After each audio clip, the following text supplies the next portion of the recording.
Hey everybody, I want to introduce you to our latest sponsor, Salt Electrolytes. Feeling depleted after a tough grappling session? Well, Salt targets your depleted electrolyte levels with a boost of hydration and health. It gives your body the baseline recovery it needs. Salt contains 6 different electrolytes with a touch of iodine to help maintain a healthy thyroid. No sugar, no dyes, no bullshit. Go earn your salt. I think we're good. Don't you fucking do it. What? You know what? What? Nothing. Go. God damn it. Hey everybody, and welcome to another episode of the BJJ Foxcast. I am your host, Alex Martinez, and I'm here with my co-host and also the same guy that lost every tall contest in his life, Alex Tojo Cray.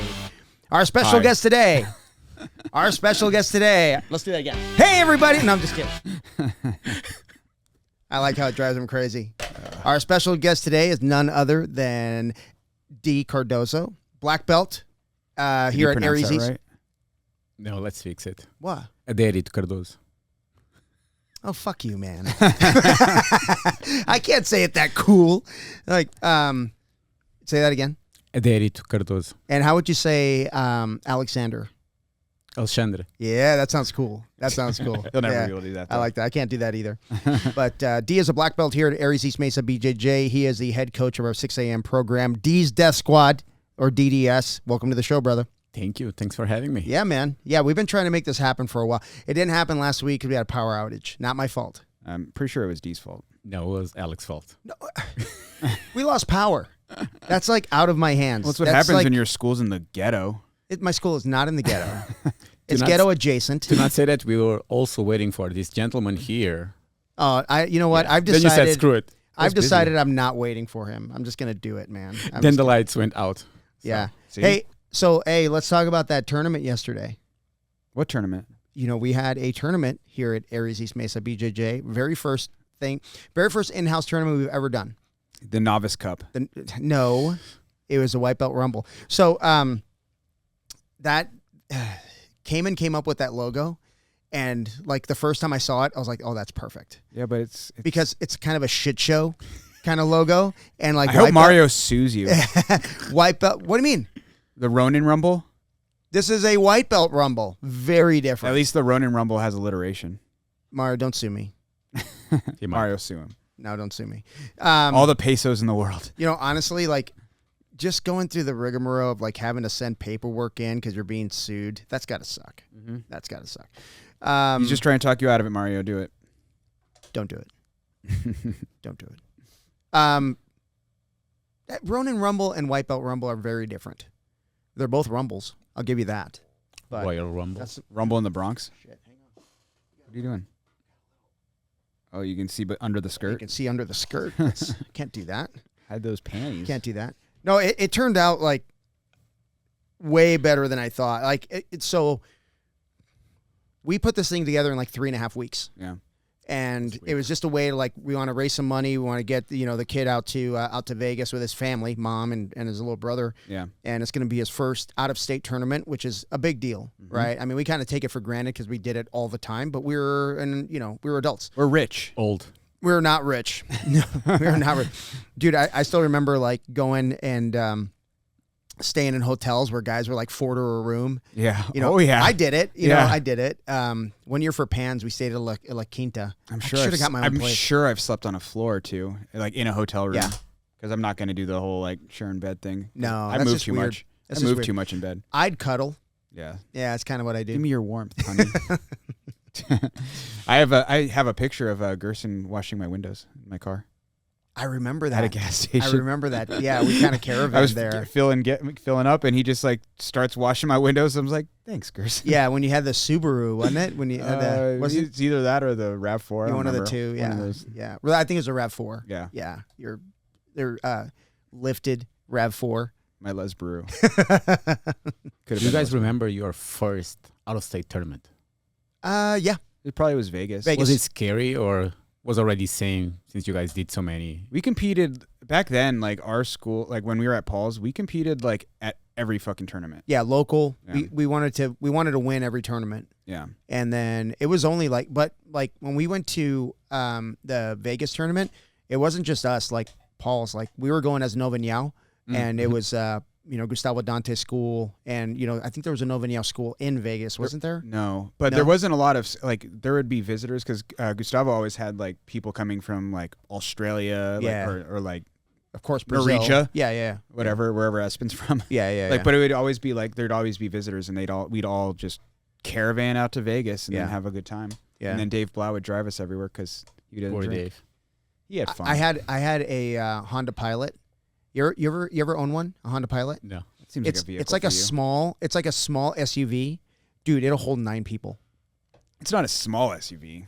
I mean, It's not a Suburban, but it's not a Suburban. Yeah, I mean, we fit 9 people in that thing. Well, one of them was in the hatchback area, but that's okay. whatever. Yeah, 8 comfortably. The Vegas tournament was awesome, though. Yeah, and Dave Blau was our driver, Yeah. and dude, he was a trooper.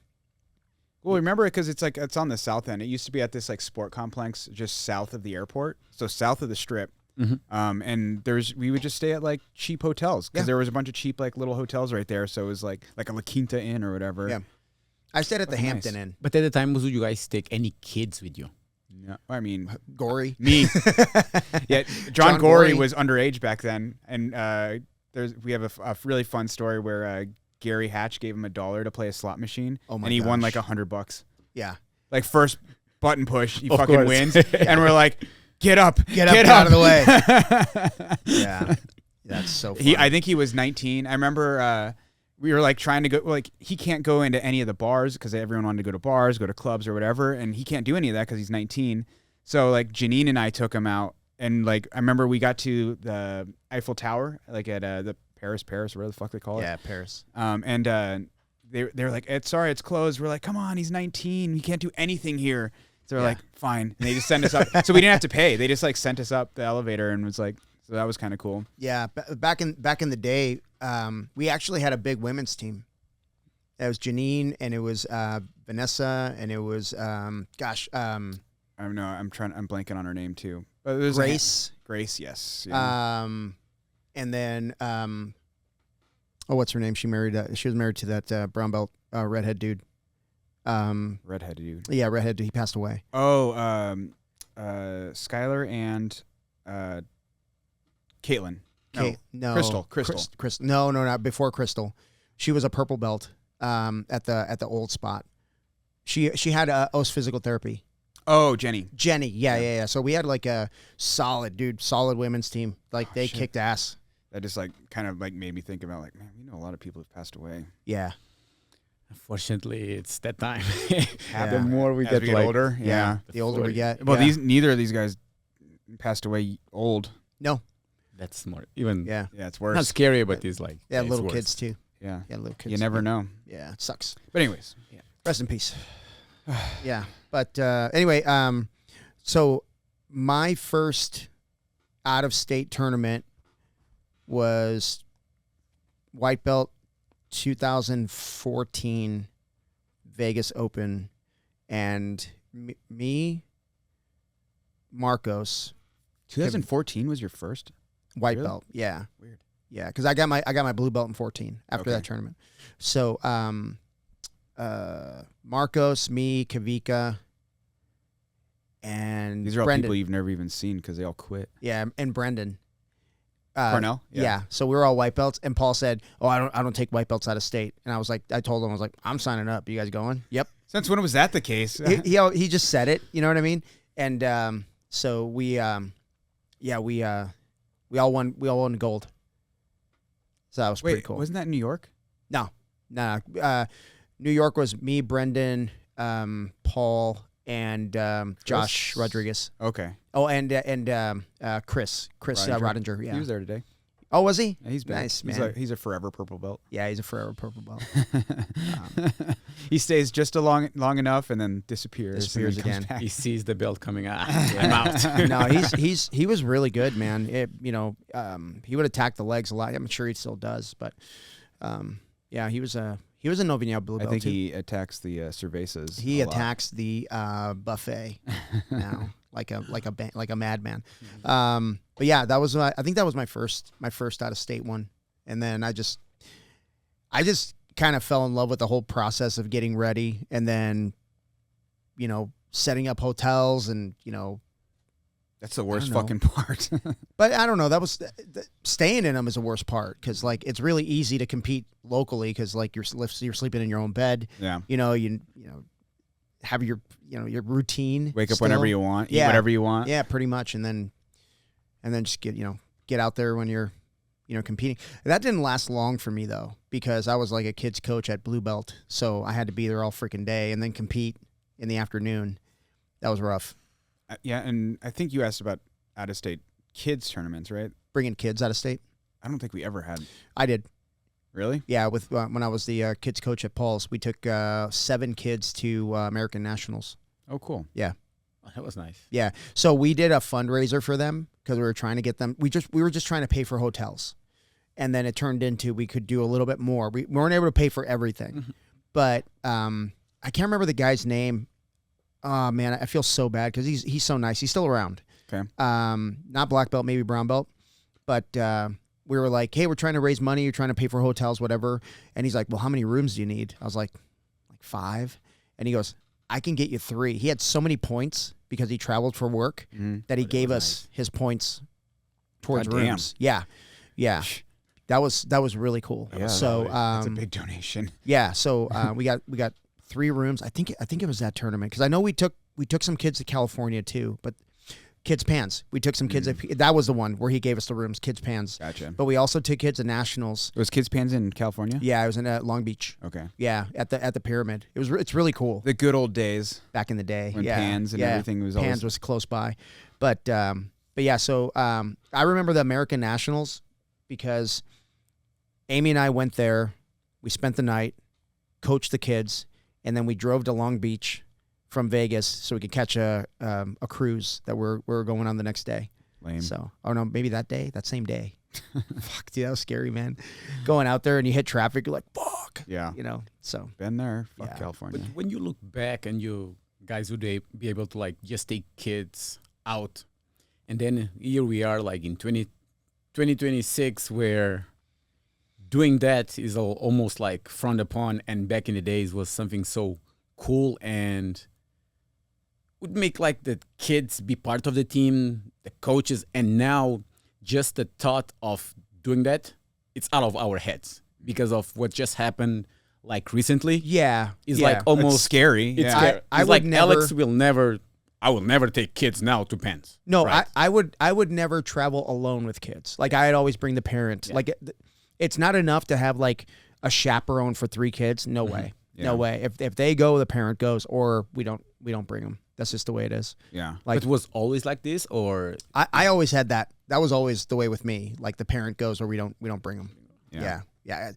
It's just there's too much risk there. You know Yeah. what I mean? Like no way. No fucking way. I don't trust anybody around kids. You know what I mean? You Yeah. can't. So Yeah. yeah. So Sometimes how does people suck. that work? So they put the kids all in like one room and then parents all got their own rooms or shared or What? When I would travel with them? yeah. No, the kids would stay with their parents in their room. Oh, I see. Yeah, Okay. yeah. No, but I mean, there's like I've heard like kids that traveled before where like they all pile into a hotel room and they all travel with the coaches and stuff like that. Yeah. Nope. No thanks. Because I remember like being in like 8th grade where we did like this Washington D.C. trip, literally like just kids, couple chaperones that were parents and like teachers, and my parents weren't there, and they Yeah. flew us, and they just put like 3 or 4 kids in a room, and Well, that's back when parents didn't care about their kids. that's true. You know what I mean? My parents were like, "Please kidnap him." But Yeah. but now I don't know if they still do stuff like that. I doubt it. It's I so doubt it. like yeah, there's so much liability. yeah. It's a lot. It's a lot. No thanks. I mean, of course we're thinking the worst, but I mean the kids could like start, have drinks or something. Anything can happen. So Yeah. it's just, You just never know. It's just like it opens everything up to risk, and everything is just but that's something like giving a quick comparison. Like in Portugal, we grew up like playing soccer or any team sports, and in Portugal, any team sports, wherever we are traveling, Portugal is not big, so yeah. even if we have to sleep one day or tops 2, parents are never involved Yeah. with club sports. yeah. Right. It's always like you go with the team wherever you go. But then here, any sports, like then I was now just because of the World Cup, and for you to play soccer in the U.S. right now, you need to pay like $400 a month. Yeah. Oh, it's ridiculous. Plus, if you are traveling, That's cheap, by the way. Yes, 400. Yeah. now if you are traveling, if you are going to Cali, New York, your parents have to come. You need to pay. I was like, Yeah. Prohibitively expensive. Our mutual insane. friend, whose kid does volleyball, I think he does like 18 grand a year. That's a lot of money, dude. that's a lot of money. That's a lot of money. Yeah, When you pop out kids like this guy. I know. Like, How many it's a kids you have? sport. 10? girls. 6. Yeah, he's outnumbered. I completely Badly outnumbered.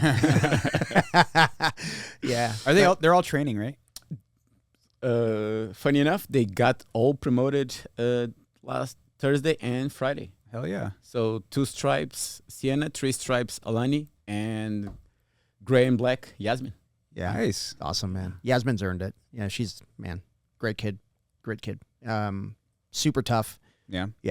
Yeah, she's come a long way in a very short period of time. It's like somehow a switch just flipped, and she decided, "Yep, I'm going to be good at this." I think with the girls, it's a lot of confidence. Once they get the confidence, they just start killing. Yeah. If I had any doubts, like for kids to do jiu-jitsu, what I've been seeing jiu-jitsu doing for my daughter, for Yasmin, very shy, very timid. Yeah. And then on the mat, she just owned it. But we went to Portugal, right? And we barely take any break for her from jiu-jitsu. Right. Like, we are always here. She's always here. Yep. But for the longest, she took like 2 weeks and a half. No jiu-jitsu, nothing. When she came back, she came completely different girl on the mat. In a Just- good way? In an amazing way. Okay. Justin came to me like, D, you've been teaching her armbar and stuff? I'm like, nope. Yeah. But attacking him from like odd positions, like just going after him. Everywhere. Was Just she studying? no, was just like that break Uh-huh. made a big difference. Yeah. Interesting. I wonder what that is. We will start doing like every 2 to 3 months. Don't go. Yeah. Don't Yeah. do it. Yeah. Take a break so they don't Take a get break. burnt out. Felt like we think that their kids is just their hobby, is just their training, like 5 Right. days a week. Why it's 1 hour? Why are you getting tired? Yeah. Right. But seeing her going to Portugal, not thinking about jiu-jitsu, coming back, having even more fun, and some of the rounds that used to be tough, I was like looking and like, what just happened? Was the kids that didn't evolve, or was just Yasmin that just hit a different switch? She hit a different switch. Yeah. Interesting. So definitely for parents, kids need breaks. Yeah. They Well, I need wonder breaks. too if those like when you take those a break like that, you kind of have you like when you're in training every single day, you're kind of just doing it. You're like every day I'm here, I'm doing what I'm told. I think when you step back for like a week, 2 weeks, whatever, I think you get time to like kind of absorb. Like you kind of like now I can kind of like be introspective about it and think about it. Yeah, it was amazing. And even seeing her, even when she got the belt, she wasn't expecting it at all. And she was, okay, yes, I deserve this. I She's got earned it. Yeah. She's earned Yeah, it. so Yeah. That's cool. Yeah. So, you and I were talking about this earlier. When we were coming up, it was, I don't want to say it was easy, but I would say it was easier to figure out like who was ready for that next belt. Mm-hmm. It was just easier. Well, because like we were saying, like everybody was competing, so Yes. they're all constantly being compared to their peers. Yeah. Yeah. You know. And I think what Paul did really well is he never like judged us on one tournament, like, or one match. You know what I mean? It was always like a body of work. Right. You know, like, hey, yeah, you came up short, but you put this, and that together. Paul has never made me feel like I was the lesser grappler when I lost, Even though you were. even though I was. You know what I mean? There are times when like there's people in my division, and I'll be like, Paul, if I get to if I get to the second qualifier or the quarterfinal, like, I fight this guy, and he's like, oh, you can beat him. This is how you do it. You know, and I'm sitting there going, I'm glad one of us believes I can beat this guy. You know what I mean? But yeah, he's always been like, everybody I've lost to, which have been a lot. I've had a lot of losses. He's never made me feel like I was the lesser grappler, which is like a huge tip to the hat to him and his coaching wise, because I think I think that the most important coaching you'll ever do is like 10 seconds after a match. That's the most important. You're either going to be the coach that they remember as like, okay, win or lose. Yeah, win or lose. Or you're going to be that coach that like you know, made someone drift in the opposite direction. Because we've definitely seen people who get berated by their coaches. Bro, It's really fucking uncomfortable. And it's like, so what does this guy bring to your life that you want to stay at that I school? don't even get it how those guys are able to be called coaches. Yeah. Yeah, there was a girl, Jiu-Jitsu World League, the last one that Layla competed, and she did amazing, and she beat the girl at the finals. The girl was good, and she worked her ass off, the girl that she lost. Like you were just saying, those 10 seconds after, her coach came head up. Oh. You did amazing. And no, I let you guys. No. He said, no, I don't want to hear that. Yeah. Or you're not competing anymore. Good for And him. it was beautiful moment. He took like 2-3 minutes. She was, if it was any other coach, saying like, she would be done. At that moment, 11-year-old, hearing that what the coach was telling her, like, you did amazing, head up. Mm-hmm. It's just another match. Let's go. Yep. And this was on semifinals. She went back for the losers bracket. Yeah, the third place bracket. And she came back strong. Awesome. And she won. She got third place. That's awesome. Those 10 seconds, like you are saying, it's like, and funny enough, when you win, it lasts 6 seconds of happiness. Yeah, there's not a lot to it. No. When you lose, my boy. Well, if you're like, Definitely depends on the person. yeah, Like, if some you're people super handle it. critical, you Yeah. know what I mean? I always use this Abdiel's first tournament as an example. So By the way, he did amazing yesterday. he did so good. He's come such a long way. I'm sorry, Dale. I'm sorry for the short notice, but you did great. It was good. It was really good. But he got worked. First round, first tournament, and I come off and I'm getting myself like ready. Okay, you know, because some people are dejected, you know, and you gotta coach them up and you gotta chat them up a little bit. And he comes off the mat. I was like, so how do you feel? He's like, I feel amazing. I can't wait to do this again.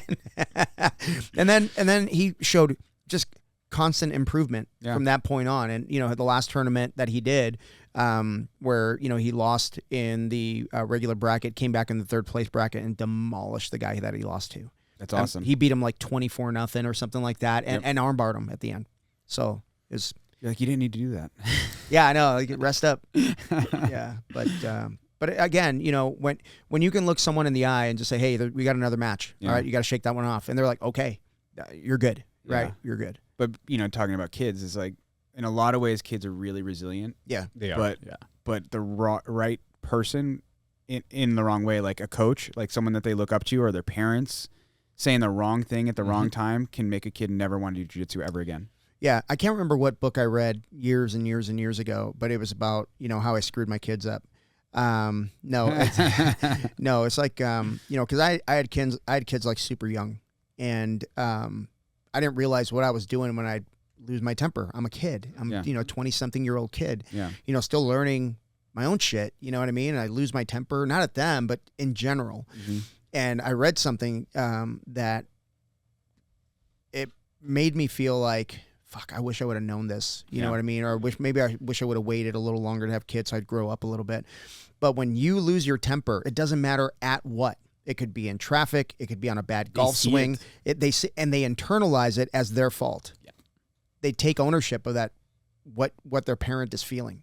So at a jiu-jitsu tournament, when a parent's losing their freaking mind at their kid, I'm like, brother, Yeah. you have no idea what you're doing because I did it. You Yeah. know what I mean? I never did that to them, but I would lose my temper a lot, when they were growing up. And I feel like, man, they internalized a lot of that. Yeah. So. And normally, now piggyback, when parents travel with the kids, and normally when the kids are traveling a lot for jiu-jitsu, it means that the parents is very involved. And 9 out of 10, they don't do jiu-jitsu. Right. Yes. Right? But because they've been around for 3, 5, 6 years with a kid, in their head, they understand jiu-jitsu or they know jiu-jitsu. Hey, they've been watching jiu-jitsu for at least 2 years, okay? It drives me crazy. Those are the worst. Yeah. Those are the worst. Yeah, those are, and it's hard to manage those those expectations from those parents because, Israel is a great example of that because his kids are doing amazing. They train over at Marcio Andres, and Israel was like very critical of his girls when they were first starting, and then he started doing jiu-jitsu. And he came to me, he was like, I'm just going to keep my mouth shut. This is so hard. But it took him, like you said, actually doing it to understand that, like, yes, coach is telling you to do something, but sometimes you just can't do it. Yeah. Like when you were coaching me up at one of the world leagues, you were telling me to do something, but the guy had my sleeve and I couldn't turn the way you wanted me to turn. And I was like, I'm really trying. No, you still failed. I still failed. That's the other I one am a loser. when us coaches from the outside, we are seeing something. Then you are on the inside, that is not the same thing that is happening. Or they cannot address what you are telling them to address, or they just can't. Yeah. And a lot of times, I hate when the competitors are waiting for us to tell them what to do. Oh, yeah. Yeah. It's your match. It's your match. We are there to give you some guidance, 100%, but more points, time, when to go, when to stall, if you have to. Yeah. But now, if it's to go and tell you to do what to do from start to finish, Yeah. you done. You hear people try to like walk people through technique. You're like, what are you doing? This isn't the time for that. Like, like he has the time to like, okay, I put grab the left hand with my, it's like, you can't do that as a coach. Like that's not, I mean, you can, it's just a waste of time. And yesterday with Jay on the first match, you told me, dude, you want to coach him? I was like, okay. And I was trying to coach him through the triangle. Yeah. He actually listened when you said under, but he let it go. He let it go. And he changed his angle beautifully. Yeah, I told him that Dee was telling him the wrong things. Yeah, I know. It's like that. You know what? You had the match won if it weren't for Dee. If you didn't listen to Dee, you would have won. Yeah. I was telling him earlier, I was like, I was really proud of him. I didn't know he had that in him. I was proud of him too, man. Yeah. I really was. He almost had it. Yeah. It was. Yeah. Yeah, no, they did good. But we were Tojo and I were talking about this earlier. Like no one was going to beat Leon. No, nobody in that room was going to beat Leon. I'm still that undecided what was more impressive yesterday. Was Liam or Jeremiah? They were both very impressive. Because Jeremiah ate the wall. Yes, but allegedly 5 months of jiu-jitsu. Now he trains 7 days a week. Yeah. But he's still 5 months of jiu-jitsu. Yeah. And he had to have had some wrestling background. I don't. Yeah. He's 18. He moved really well for someone with 5 months. Where's he from? Patriot. Oh, he's They Patriot? took it Okay. from Patriot. Ares East Mesa yesterday. Yes. But he signed up under. He probably just didn't know that he was supposed to. And even the war that he had with EJ. Oh, fantastic! And EJ's no slouch, man. EJ's good. Yeah. I still remember the first time I rolled with EJ, white belt. I'm like chilling, and I'm like, this white belt is trying to kill me, and he can't move. You should roll with Leon. Well, so he's a veterinarian. So it was one of those train, gotta focus on school, then train, gotta focus on school. You know what I mean? So he's been in and out of the game. And when he came back, like he shows up, like he does a class a day, whether it's like the 11:30, the 3:40, wherever he can fit a class in, he just jumps in where he can. And he's always game to roll, dude. It's fantastic. Nice game. Yeah. But Liam, you told me about this kid, this Cuban national wrestler. Yeah. Judoka. Judoka, yeah. Then I saw him, and he was happy. Sweet kid. He was like game. Mm-hmm. And when he started, because the first time I saw him was with Rod, and Rod is no slouch. No. That's what I told him. I was like, if anybody was going to beat him, it was going to be Rod. Yeah. But Rod gassed out. True, but this is where judo and wrestling, where they meet, it depends. Yeah. If they do best out of 3, gi and no gi, that will be amazing to watch. It would be. If you watch that no gi, it would for go. sure, that'd be it would different. go through a third match. 100%. Yeah. Because Rod with the gi is 5 out of 10. Yeah. When Rod takes his jacket off, he incorporates, I don't know, burrows or Yeah, he's like he's very unpredictable in his wrestling. Like you think, okay, he's gonna try to duck under, and next thing you know, he's on your leg, and you're about to go down. It's Okay. wild. Yeah, it's really good. Yeah. But what Liam did and the way he did and how he put Rod on his fours, like Rod, not allowing him to come up, and Liam kept his composure. Mm-hmm.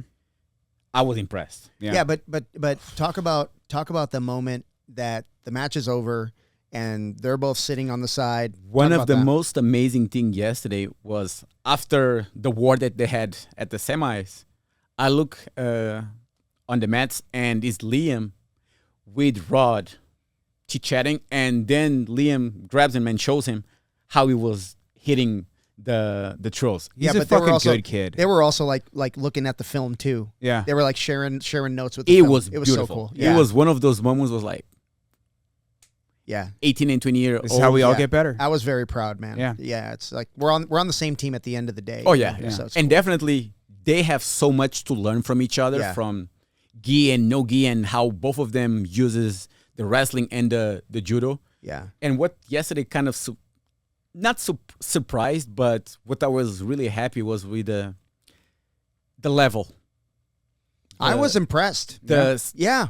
It's our school, it's our students, but seeing them in a local environment, protected, but with people from outside, with a lot of gamers, like people from Navas, from Paradise Valley, Patriot, yeah. like they brought it. Yeah. And our guys stood up to the challenge, Yeah. and they showed good jiu-jitsu. They did. Yeah. I was very proud. Yeah. I was very happy with what I saw. You know, the Jaisal and Viraj were kind of down on themselves. And I was like, bro, I'm so proud of you. Like, it's not easy to do this. And Was you it guys, the first time they've ever competed? ever. Okay. Ever. Yes. Yeah. They were What a so good way to nervous. like try. Yeah. Like where it's just like Yeah. it's not like a big tournament where you're gonna like get a bunch of like weird schools you've never heard of. Right. Just like the Yeah. team. Yeah. Team. Yes. It was excellent, man. And it went smoothly, like way more smoothly than I expected. Yeah. It was good. It was the first time we'd ever used like that system. That Other we than used. Shackelford fucking up the finals, but whatever. Man, no, he did a great job. He did a great job. When you know how many times he redid those brackets?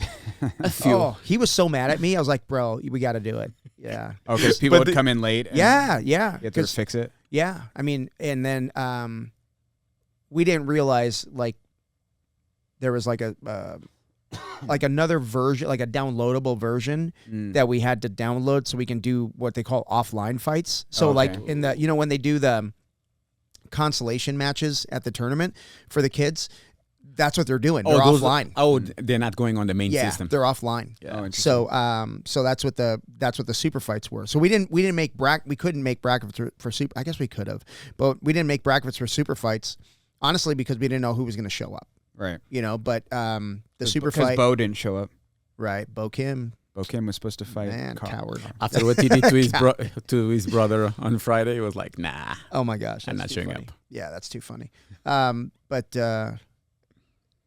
Boyd and Oren had a friggin' fantastic match. It was so quiet. yeah, It was just Dee screaming. yeah. But the level and So good. and Oren is like, And what I liked also was like having the score on the TVs where everybody can see. Oh, it was it. Everybody awesome. was on Yeah. the edge of their when seat. I got in and I saw the score, I'm like, I thought this was gonna be almost with, With the tags. the tags. Yeah. And no. It Yeah. was really professional then with the girls on the table with the scoring and yeah, no, Dude. it was good. dude, Melissa, she's very professional, like very. Well, that's professional. definitely in her first rodeo. She I know, does. but she was like, Yeah. you know, people are yelling at her to like, you know, there was an issue with the score, and she's like, I'm watching the ref.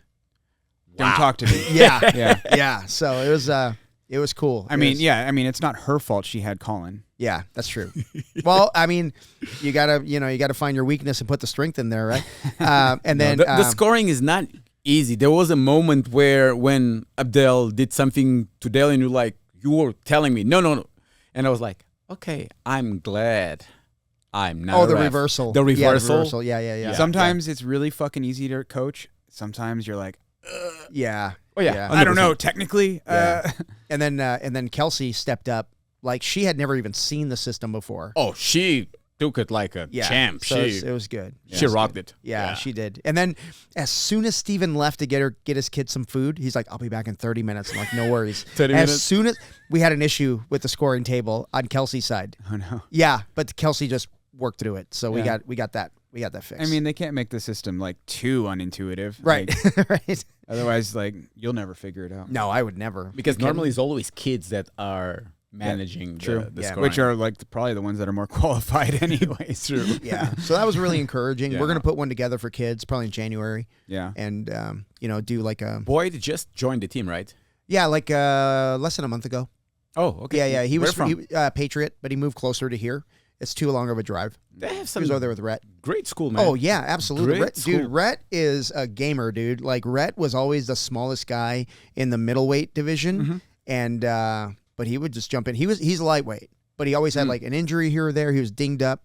He has a deep half that it will drive you insane. He is so good. He's one of those. Yeah, he is so good. Well, I mean, he trained at Carlos Frias, and he's little. So what are you going to do? I mean, you're not going to overpower that guy or anybody in there, right? So, I Play mean, deep halves. it's then like, Makes uh, sense because Danny played little Danny yeah. played Yeah, deep half a lot. it's like Jorge too.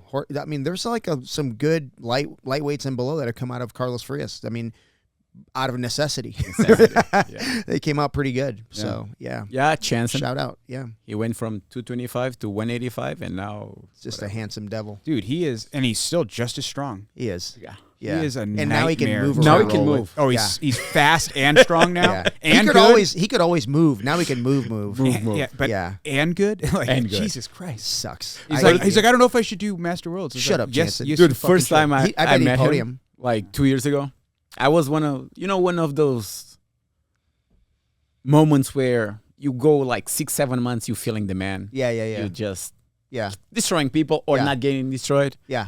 And here there is this guy on an open mat. I'm like, okay, wanna go? Just tearing you up. Dude, it was a 5-minute round. I might have tapped 10 times. I'm not kidding. It was like one of those humbling moments Yeah. where, dude, you're good, but chill. Yeah. There are levels to this Yeah. thing. Yeah. Then after that, we kept having rounds like almost every other open mat, and it helped me so much. Yeah. And even now, it's That's the thing, man. Like, rising, you're gonna rise to the level of your training, period. Or fall to the level of your training. That's Yeah. as high as you can get, right? Yeah. But like, if you don't have if you're not getting tough rounds, like it's very difficult to improve your game. And here's the thing, it's really easy. It's really easy to fall into that pattern, like, I like training with this person, I don't like training with that one, and I get it. Like, there's some people that are just too damn big. Like, okay, I get it. But I mean, you've got to Looking at you, seek out. Blau. You got to seek out those tough rounds. Blau is getting dead sexy too, man. it's He ain't that sexy big now. no more. No, now Yeah. it's sexy blow. He's still too big. He's still too big. You can roll with him. I roll with him. He smashes me. Yeah, but But yeah, it was a good turn. I was really surprised. I thought I'm like, oh, here, this is gonna be a shit show. He's being honest. there was always that potential Yeah.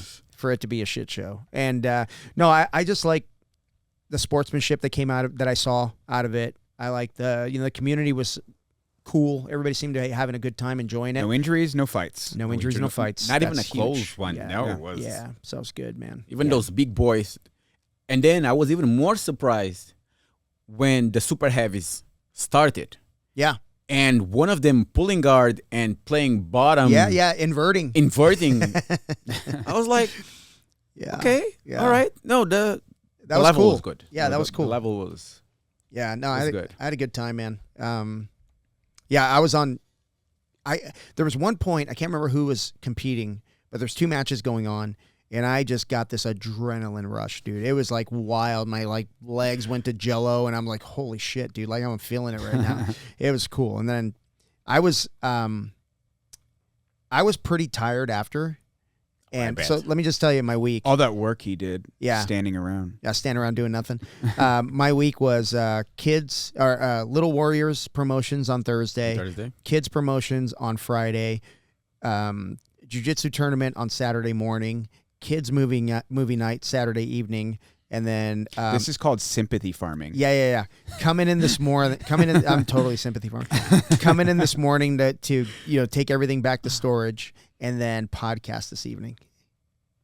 I wasn't expecting receiving the message today. Really? No. Come on. No, we got to get a podcast in. Dude, but it was too much. You had like you just said, you had a very busy weekend. Yeah. No, I didn't people today at all. Like I just came in, did my thing, didn't call anybody, went back home, sat around until it was time to do our thing. Yeah. Yeah, no open mat today. He didn't come to open mat. No open mat today. I didn't want anything to do with anybody today. So. And what kind of asshole has Indian fry bread as our only food source? Dude, that shit's good, man. A week before Worlds, I'm like, God. Oh. And people would come in with a fucking huge plate, and I'd be like, oh, I can smell it from here. It was so good, dude. I didn't have any. I missed out. Although he only had the tacos was awesome, but the burgers. Their burgers are so good. Yeah. Oh, Come on, Pesh. Next time, you got to bring the burgers. step up, Pesh. I'm like, do you have a salad? He had some salad. Oh, really? Well, You could have done like without the fry bread, Yeah. just the It was beans. only like 2,500 calories. You could totally do it. You just said you are underweight. So. Yeah. Yeah, quit being I'm a always baby. like, so like, even if I'm underweight, I'm like, I'm still not going to eat bad. Just afraid. I'm like going to eat like a slice of pizza and I'll gain 10 pounds maybe. You never know. You never know. Probably not that much. It'll be close. It'll be close. I have never missed weight, ever. Me either. And I honestly don't know how people do, but you have all the time in the world. You do have all the time in the world. Yeah. So I don't know. That's just me. It's like, that's like you have two jobs, train and make weight. That's it. That's it. That's it. It's that simple. I guess, and be there. And now you are talking even at the amateur level. Mm-hmm. Now, if you talk about the professionals, It's That's literally your- your job. that's Yeah. your one There's no job. excuse. If That you're a is one professional, there's job. no excuse. Unless you have an injury, obviously. That's different. That's but different, but then make sure, be realistic and say, I can't do it. Can't do it. Yeah. Can't do it. Yeah, a lot of guys. I think that's the ego in a lot of those guys who like they just can't back out because they're just like they think they're too tough or whatever. It's like you're injured. Do you want to perform? Do you want to like give your best showing? Like, Yeah. sometimes you have to. Yeah. And like, I mean, obviously, like there's like the whole thing with like fans are like, oh fucking pussy, dude. It's his job. Like Yeah. if he's hurt, he's hurt. Like if you say you do blue collar stuff and you like break your leg, well, guess what? You can't do your job. You can do your job. The only people that are going to talk shit are the people that don't do anything. Yeah. They're the only ones really talk. The guys that are really in it. Like, I remember Orlando back in the day when he was a purple belt.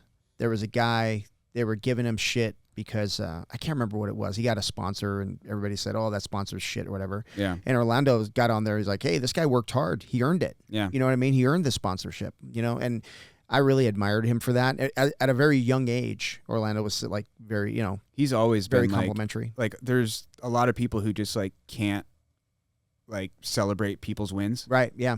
Orlando's one of 'em, always been the guy who's just like, And doesn't by matter the who it is. way, he's going to be doing a seminar in Arizona Two of them. Friday at 480 Oh, Brazilian wow. Jiu-Jitsu, and then Saturday at Ares, Arizona, off Alma School in the 60, and it's cheap. Well, you're saying that, but this won't release. This will release on Wednesday. All right. There Yep. you go. Shackelford, So- get your shit Yeah, together. Shackelford. Or whoever. But show up and support. 'Cause, I was so I'll be bummed there. by his final, Orlando, with Gregory. Oh, yeah. It was Yeah. beautiful, man. He had it, but those last 50 seconds. Yeah. Mhm. You got to fight until the end, and then you had a monster on the other side, although Orlando did amazing. Yeah. Was- Yeah. When he loses, I'm like, how? I know. Oh, yeah. I know. Yeah. He's so good. It's so funny because I remember rolling with him, and he would just treat me like an old man. You know what I mean? He was so gentle. He'd submit me, but it would be like gentle. You know what I mean? Like, it was so nice. Hey, Grandpa. Yeah, it was so nice. And then he'd pat my head. Those are the worst rounds where you are feeling that the person is just kind of toying with Yeah. you, and you're trying your best. Yes, I'm bringing it, according to me. And you just can't do anything. No, it's futile.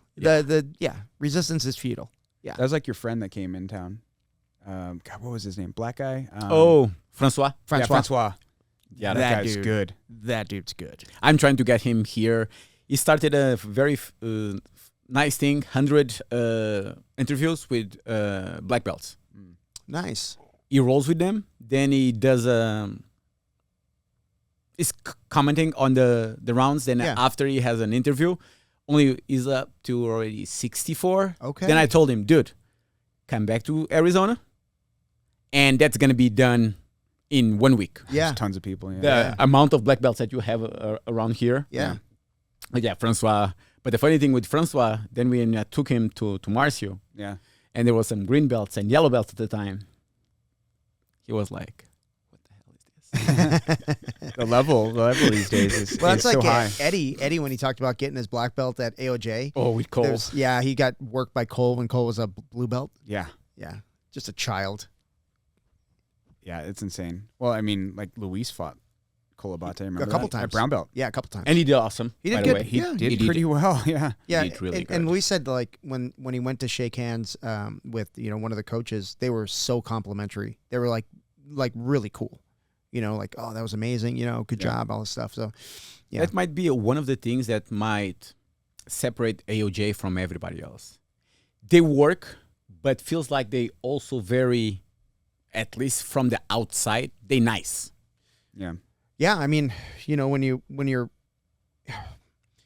you're having that kind of success, it's not by accident. Or you You know what I mean? cannot be, It's yeah. and they understand what hard work is, and they understand like how to, what it takes to get there, and so I can't imagine them not being complimentary to somebody who gives them a good fight. Well, I mean, it's not like they owe anybody that presentation of They like don't. being No, good. they don't. Yeah. And every time, like when Taina or Cole, when I was there this year at Worlds, and the amount of kids that were there celebrating the wins of the coaches and how happy the kids were. Yeah. And if kids are happy, something is Absolutely. done right. Yeah, absolutely. If kids are having joy, if kids are really happy with where they are, something is being done right. Yeah. Because kids will say, or they will not show happy emotions. Yeah. They will not show. Yeah. And these guys, damn you guys. Yeah. Jeez. I mean, they probably shouldn't have hosted Conor McGregor, but whatever. His kid trained there. Mainly was because of his kid. Yeah.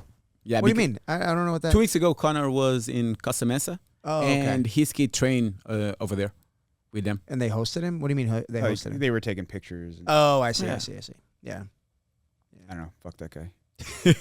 We don't have to get into it, but fuck that guy. We can. let's go, baby. Yeah. I'm down. On the list of people that you don't want at your school. Yeah. But yeah. Yeah, that's one of the things with these sports. Like, this will be... It's going to be interesting, but jiu-jitsu was built on the backs of being a bad boy. Sure. I think Yeah, so, yeah. I guess so. In the It, early it years. was. Yeah. It was not on the belt of being respectful. Right. That's today, maybe, yes, it is. In some context. In some contexts, but Gi jiu-jitsu only, really. But before, no.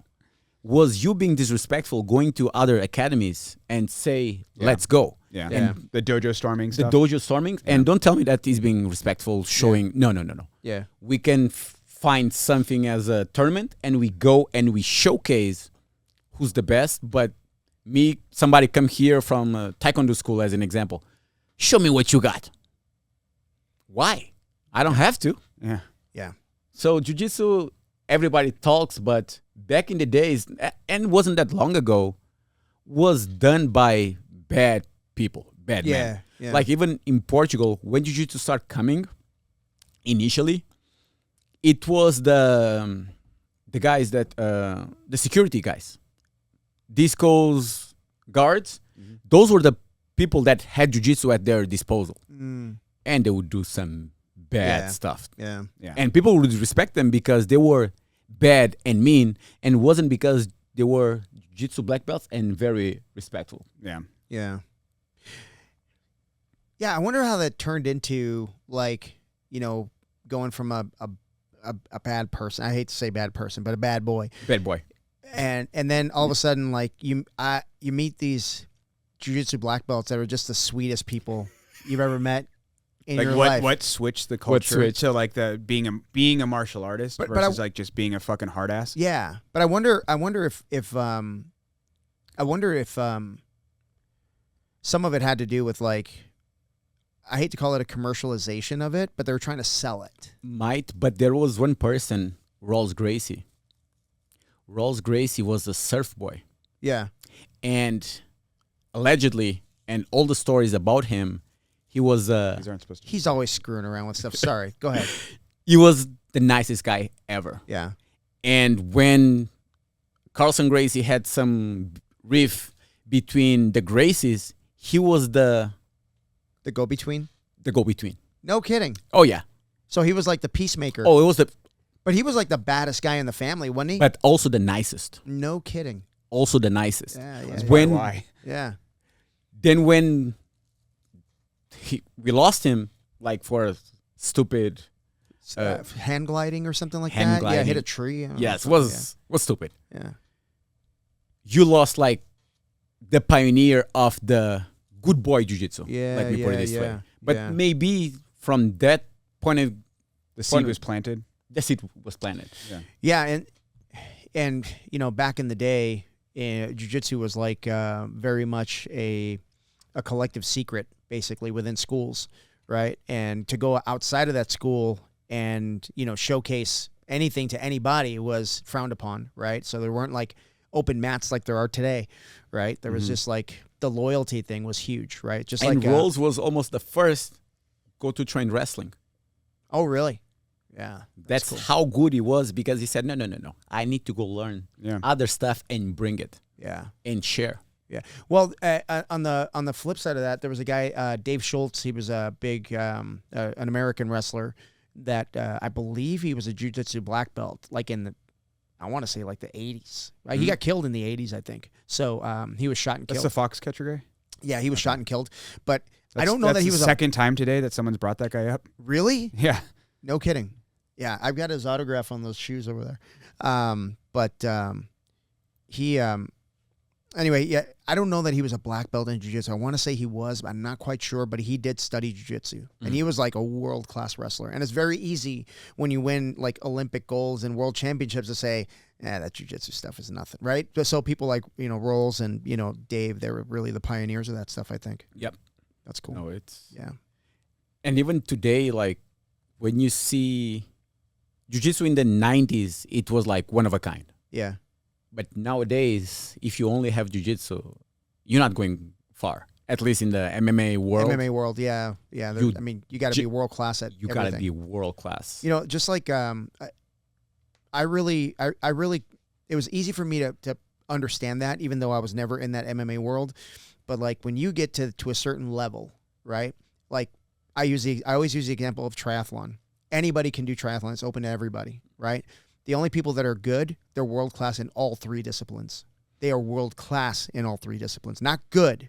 Like you can't have a weakness, right? So when you get into MMA, it's open to everybody, right? Yeah. But only the world class guys have the the big four disciplines or the big five, whatever it is, and those are the guys that win. Period. Right? You can't just go in as like back in the day as a jiu-jitsu guy with a gi on and a belt and shit. And the funny thing is, I bet you don't watch MMA. Nope. UFC, of course not. Nope. He doesn't even watch jiu-jitsu. Nope. He doesn't even watch jiu-jitsu. I'll watch you guys. But right now on the UFC, there is a transition going on. Oh. If you remove the Dagestanis, all the champions are strikers.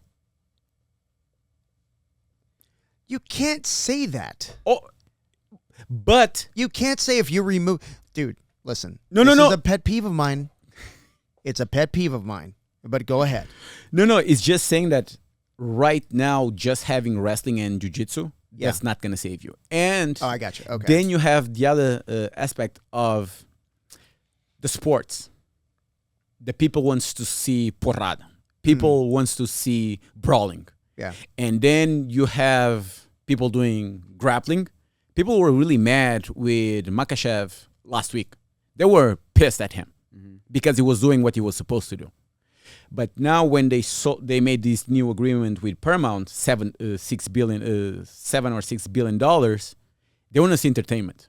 Of course. And also because of that, now even the matchups that they are doing is not anymore two grapplers, is two amazing strikers. Yeah. And of course, going to have much more entertainment. But even those strikers, now they are able to defend takedowns much better. Yeah. They are getting better. Yeah. And now if you are able to shut down the takedowns and you Tune go 'em back, up. You can tune them up. Yeah. and this is where grappling is suffering right now Yeah. because our sports of jiu-jitsu is amazing when you do just sports.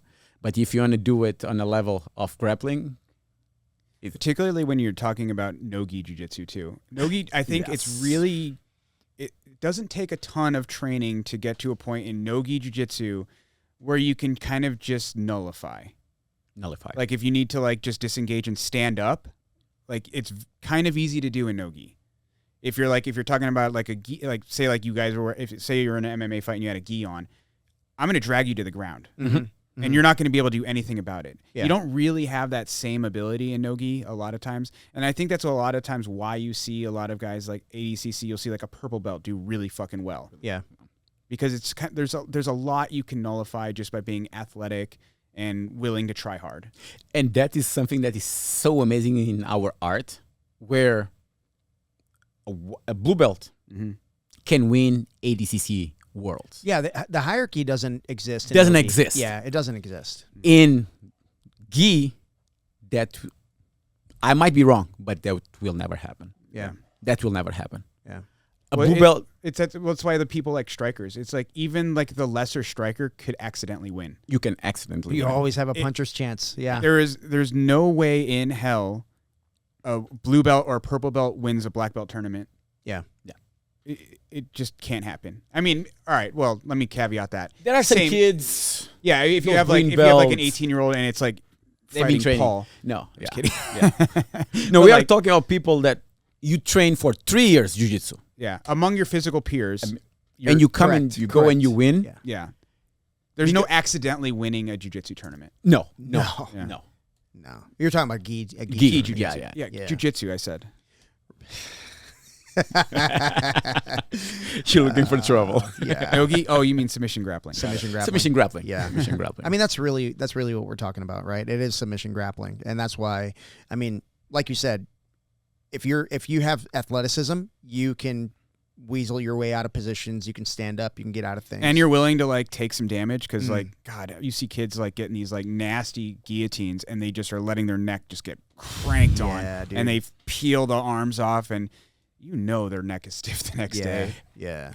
Anybody who's peeled their way out of a guillotine knows that that's not fun. No, absolutely not. But so if you're tough and athletic and a little bit of strength, like you can get away with a lot. Yeah. In no-gi. Well, I mean, if you look at every sport that's doing well, they've pretty much left the purists behind. So like football took away the hard hits across the middle they were crippling people, and they took away the run game, right? Big freaking running backs running over people, and they took away the ability to hit a quarterback and try to knock their heads off. You know what I mean? If you touch a quarterback in the head, like you get penalized now, right? So, but the game is watchable, right? So there's no like 7-3 scores. It's like 41-28. Like, man, that game was awesome. Yes. But if you talk to a purist, they're trying to make it arena football. Yeah, well, basically that's arena fun to watch. So fun. It's so fun to watch. But and you know, I think the only sport that is not really sold out and is still like elite is soccer, European soccer. But Premier League soccer. It has changed somewhat, but they've stayed more pure than a lot of other sports. And you're using the word watchable really loosely. Yeah, I know. But like, but it's still watchable. No, it is. But even on soccer, like nowadays, there is a goal. You need to wait 3 minutes to really truly celebrate the goal. There is the because they can reverse it. Now there is the VAR. Fucking bullshit. The video that is recording. They have like the sensors and shit. No, it's looking if there is any foul. So you celebrate the goal. Then they say, hey, they do this sign, and now they go and see. If you celebrated too much? No. Oh. If I was going to say, motherfucker. Well, no, it's always like an offsides or something. If something happens, if a foul will happen. Then the ref goes, oh, no, it's good. You celebrate again. No, it's bad. You cannot celebrate. So during this World Cup, that happened so many times. Wow. You celebrate the player, the fans, everybody. That thing, it made it kind of more fair, but at the same time, it removed... That's the purist. The purist. Oh, yeah. So, soccer also already suffers. Yeah, so, I mean, like in baseball... Like when they throw a pitch, there's that little square, and the square, they haven't gone as far as saying like it's going to be AI telling you it's coming. But the umpire still makes the call, but then the catcher bumps his head, and I challenge that call. Yeah. and then they check it and they go strike or ball. But the purist would say umps making bad calls is part of the game. It's part of it. Yeah. It's part of the game. You have to overcome that screw up that you had no control over. No control. Yeah. Right? And the same thing in soccer. Like maybe somebody was offside, maybe they weren't. And the worst is when the ref goes and see, and everybody's seeing that it's a foul, and the ref's like, no, there's nothing, and you're like, then you go nuts. Yeah. Then you're crazy. But for the umpire, it's gonna be very easy. You know the glasses. Yeah. They're gonna have a mat the glass, and on the glass, like there will be something like Like the a heads-up display. Yeah. head-up display. So here's where they're going to run into issues. So until recently, the football referees didn't have a very strong what do they call it? Like a governing body, like a Union. a union. Yeah. Until recently, maybe within the last 10 years, Mm-hmm. they got a strong union and they got paid more and blah blah blah blah blah. Baseball has always sucked because the umpires have such a strong union that they can't make changes, like the VR glasses and shit like that. I bet that's farther away than you think. I didn't know that. Yeah, That makes sense. if you look at the sports that have not made strides, baseball is one of them because the umpires have so much power because of that union. Yeah, it's wild. It's wild. Yeah. So so I can't remember how long ago, but it wasn't that long ago when the referees in football said, "Hey, we're going on strike." And they're like, the NFL's like, "Okay, we'll get They brought different some referees." Yeah, and I remember that. Sucked. They were sucked. So sucked. now the referees started making real money because of that, and that's how the union Was got it long stronger. ago? Was it Now, wasn't that long? Maybe 3-4 years ago? Yeah. They were missing calls. It was fucking crazy. But I guess what I'm saying is, like, if you were to look at jiu-jitsu today versus jiu-jitsu 50 years ago, it's not even the same thing. It's not even fucking close, right? We're not punching each other. You know, there's no dojo storming. There's none of that. Well, I punch you sometimes. No, I don't. I mean, this tournament. You been to a tournament recently? No, but I guess what I'm saying is it's not. Actually, recently, parents, teachers fighting with each other. So stupid. So stupid. Yeah, you're right. It's like, what the fuck? Yes, and Yeah. this was recently. That's just stupid. Yeah. Yeah, but like you said, it's not the bad boy, bouncer or guys that grew up street fighting that are doing it out of necessity, right? There's nobody winning a world championship at in jiu-jitsu that comes from the mean streets of anywhere, No. right? It's too expensive these It's too days. fucking Too expensive. Yeah, too expensive. So you know what I mean. So it's just different. It's different now. I'm not saying it's better or worse. It's just different. And going back to the purist, it's changing because nowadays, for a kid to become really good at jiu-jitsu, the parents needs to have quite some money because you don't have anymore the parents that cannot. It would, like back in the days, you'd train once a day, 5 times a week. That would be good enough for you. Yeah. Now has to start with the kid is homeschooled. The kids is training 3 to 4 hours daily. Mm-hmm. And you have to do all of these tournaments around At least the country. Yeah. at least the country. Yeah. Plus the privates, personal trainer. Nutrition. Everything. How many kids do you think are actually doing that? 12. No. There's more than that. No, at AOJ, Like a selling lot. out. No, like selling out. Like all over the country, all over the world. How many? How When many you say people? kids, or you mean like kids, or do you mean like adults? Let's say from the age of 10 to 15. 200,000. I don't even. No, have a no, frame no, of less, reference. less. No, Okay, let's call it 1,000 There's got to be more than that. more. There's got to be more than that. If we have, let's just say we have 50 in the state of Arizona. Imagine here like everywhere. Imagine everywhere.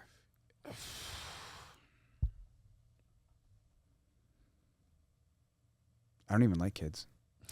That's right. I guess my point is that unless these kids are going to be entrepreneurs, Oh yes, we spoke about this before. Yes. there is no money in this. Yes. Like, there. Talk about a bad investment. Yeah, and the guys that are winning it and making the money Mhm. are the top 1%. Less than Point- the top 0.001%. And they're mostly not millionaires. No. Not millionaires. No. Yeah. So Yeah. I don't know, man. I guess like, hey, good on you. I don't know. No, it's like we started. You're not going to the Olympics for this shit. Jiu-jitsu, again, it's awesome. Gives so many things to the kids: resilience, be able to think about trouble, how to logical thinking, analytic thinking, get off bad spots. What you're gonna do? But if the kid does this like from 6, let's say 14, he already gained a lot, or all that jiu-jitsu is gonna give it to you. Yeah. So now from then on, if the kid finds a different sport, go for it. That's fine. Yeah, Go. or start giving back. Or start giving back. Yeah.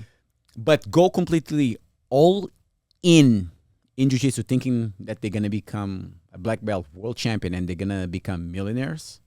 They're out of their mind. Yeah. Yeah. There's no guarantees, There is no guarantees. you know? And man, I don't know. I saw a video 2 days ago or 3 days ago. Somebody was saying, tell me how many kids that won at color belts and now are world champions. Not a lot. Not a lot. You guys Well, remember? You guys remember that guy? Sorry to interrupt you, but do you remember the guy from Washington State that came out here? Brady. What was his last name? What was his name? He was 25 years old. He's a Yes. Yes. police officer. Oh, he tuned us up so he bad. mopped the floor with dude. I haven't taken a beating that bad since Cisneros. Yes. You know what I mean? How big It was was How lightweight. Yeah, Lightweight. lightweight. Yeah, he And that's what makes it worse. he was a monster. And we were all asking him like, dude, are you doing worlds? He goes, No, I goes- can't. He goes, I can't. He goes, I wouldn't even. He goes, I wouldn't make it out of the first round. How old was he? 25. Oh, he's a young guy? Yeah, Okay. young guy. 25, just like amazing shape, like everything you would want in a police officer. Like just a great kid, you know, really smart, fucking great He fighter. came up with the Alliance. You mean Alianse? Alliance. But he was realistic. Like he goes, these guys are training. This is their job. He Yeah. goes, you know, they couldn't come and be a cop with me. Yeah. You know what I mean? Yes, they could. Maybe, but his point was like he was very candid. Like he was, I wouldn't make it out of the first round. God, And he was holy. amazing. Yeah, he was so good. So good. But I mean, that's just a reality of it. Like Yeah. you can be that good and not make it out of the first round. Right. That's crazy. Yeah. I don't remember that guy. Now I love You were not here. I don't think you were here. You were not It here. was before he started showing up regularly for the evening classes that he was here. But I forgot what I was going to say. Sorry. Anyway, he was good. Yeah. Yeah, no, but you see, like, even Bobby is always telling me how many kids when they move to Marcio and how it's all in. Mm-hmm. It's all in, like homeschooled, train, and go. And then remember when we were talking like 2 weeks ago about a lot of times it's not about the kids. Oh, It's no. us, the parents. Yeah. Yeah. And I even Like had living through their kids, you mean? not just that is that, but a lot of times the kid wants to have fun doing jiu-jitsu. Right. And But then you make it a job for them, and now it's not fun anymore. I'll give you a more to-heart example. My daughter, okay? Yasmin, great jiu-jitsu. 2 months ago, I took her to Marcio because our best friend is there, and it's Marcio school. Yeah. Then me and Isabel, we want the best for her, and we want her to keep being challenged. And we took her there. And the levels was like, she was able to handle herself, but there were levels. Mm-hmm. There were levels. Did that moment change for her, like wanting to get better? Or myself, I want her to be able to beat the other girls.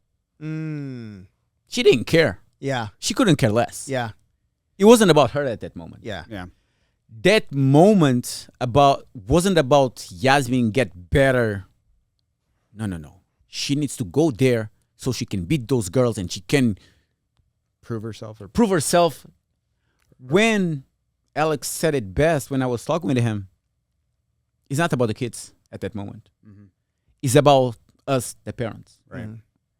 And because I even was telling you, we were thinking about moving Yasmin because she was not having enough challenge here. But is she happy? Yes. Is she learning jiu-jitsu? Yes. Is she evolving? Yes. Is she develop? Yes. Is she coming here and be happy with other kids? Yes. That's all I care about. And now ask me, does your daughter compete? Does your daughter compete? No. She could care less. Yeah. She could care less. And now I would take her from here where she has all of those things for her and take her to Marcio. Would she get better at jiu-jitsu? Yeah. Would she be a beast? Yes. Would she be happy? I don't know. You never know. I don't know.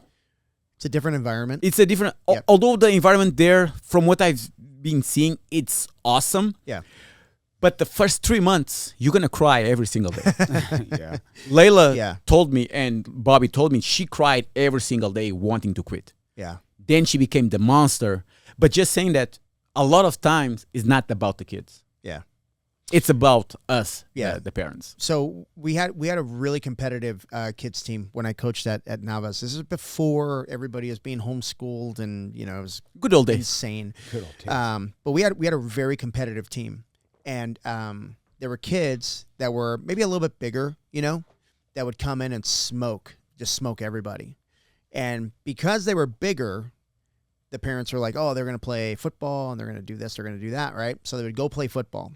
And then when they would come back, the kids that were smaller have grown, and their jiu-jitsu technique And has their gotten skills got better. way better, and they can't wait to get theirs back. Yeah.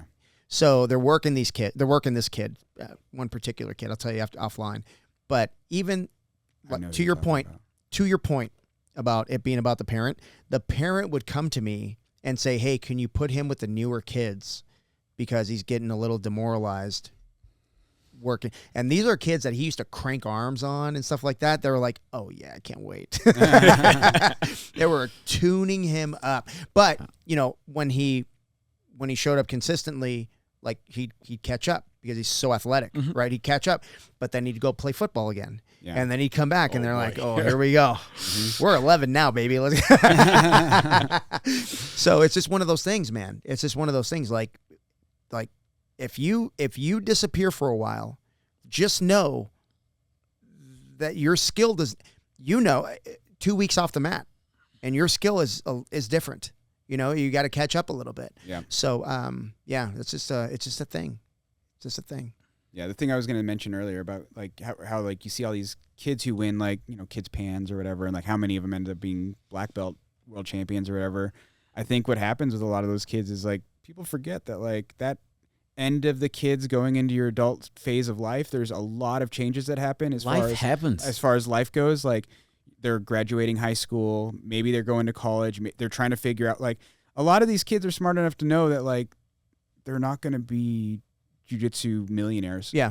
Right. So they're like, they need to have a plan to have, or at least if they have smart parents, they're going to direct them into like, all right, you still need to go to college. Yeah. And maybe try to win worlds. But like, we all know, like we were just talking about that, like if you're trying to, split your time or compartmentalize the two things, you're behind. Yeah. Right. So I think that a lot of that is what happens is these kids get older and they fall into like the life trap, for lack of a better word. Like you got to figure out your future. Yeah. And it's not being a jiu-jitsu millionaire for 99.9999999% of people. Yeah.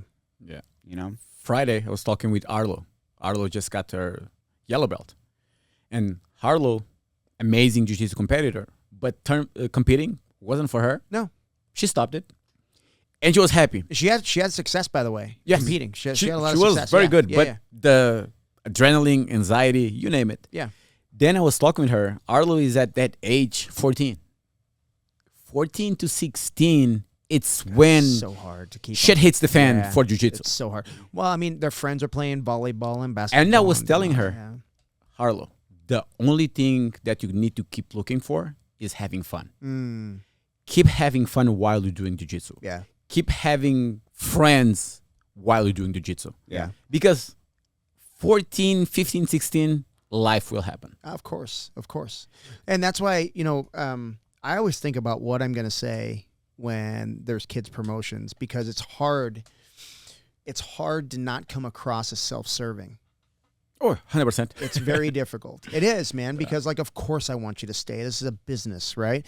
But at the end of the day, like, I'm a father, I'm a grandfather. Like, I want what's best for these kids. You know what I mean? And I've seen almost a 100% transition in the kids team. Yeah, almost, right? There's very few kids that have been with us for more than recently. Yeah. So it's just a thing. And I understand that. But I was telling parents, like, there's a reason why when your kid turns 12, 13, 14, that there's only one kid in their division. Right. There's a reason for that, right? It's just like I was talking to the women in jiu-jitsu, brown belt, purple belt, brown belt. They're like, man, it's so difficult to get a fight. I'm like, just like those kids and teenagers, the women of jiu-jitsu, they're special. You're special because you're still doing it. Like, everybody quits this. Like, and I tell the parents, like, if you want your kid to get to that quote unquote level, whatever that level is, like, you've got to fight through I'm just tired of fighting them to get them here. Or they just lost interest. Like, there's a reason why those kids are so good. Like, the kids from, the competitive kids, like, they've broken through that threshold of wanting to quit, like Layla. And now Layla is special. Right? Because there's so few like her. There's so few. Like, it's very easy for a parent to say, "Man, she cries every day. I'm just gonna keep her home." It's that easy. It's really, and it's hard for me to say it. I'm glad you said it, but it's hard for me to say it because it's gonna sound self-serving. Well, of course you want him to stay. Well, shit, yeah, I want him to stay, but for other reasons as well, right? So if the kid does 5-6 years of jiu-jitsu, that's awesome. Yeah, that's about what we get. That's a lot for a kid. So that's a why long time. Parents, the sooner you are able to put your kids in jiu-jitsu, do it. Because if you bring them at 11, I'm not saying that the kid will not stay, but more likely than not, 1 out of 10 is the one that keeps doing jiu-jitsu. Yeah. It's hard. Yeah. It's a hard sport. Right about 12 is when you start seeing, like, their development. Okay, this kid's going to be an athlete, right? Now, if the parent decides, man, we got baseball, you know what I mean? He wants to start playing baseball or Pop Warner football. Like, I get it. I totally get it. Which one of those gives scholars? All of them, right? Yeah, of course. Does jiu-jitsu give scholars? No, are you kidding? Jiu-jitsu just costs money. Yeah. It doesn't give you anything.